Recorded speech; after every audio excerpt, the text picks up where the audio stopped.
Shoshilinch xabar. Assalomu alaykum aziz yurtdoshlar, kanalimizda yangi bo'lsangiz obuna bo'lishni unutmang.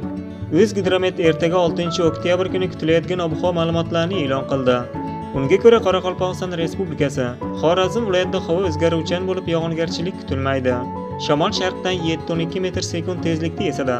Kechasi 2-8 daraja, kunduz kuni 17-22 darajalik bo'ladi. Buxoro va Navoiy viloyatida havo o'zgaruvchan bo'lib yog'ingarchilik kutilmaydi.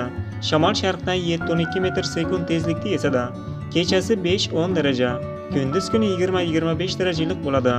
Toshkent, Sirdaryo va Jizzax, Samarqand viloyatlarida havo o'zgaruvchan bo'lib yog'ingarchilik kutilmaydi. Shamol sharqdan 7-12 metr/sekund tezlikda esadi. Kechasi 9-14 daraja, kunduz kuni 20-25 darajalik bo'ladi. Qashqadaryo va Surxondaryo viloyatlarida havo o'zgaruvchan bo'lib yog'ingarchilik kutilmaydi. Shamol sharqdan 7-12 metr/sekund tezlikda esadi. Kechasi 10-15 daraja, kunduz kuni 20-25 darajalik bo'ladi.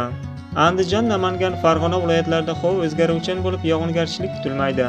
Shamol sharqdan 5-10 metr/sekund tezlikda esadi. Kechasi 8-13 daraja, kunduz kuni 20-25 darajalik bo'ladi. Respublikaning tog'li hududlarida havo o'zgarib turadi. Ayrim joylarda qisqa muddatli yomg'ir yog'ishi ehtimoli bor.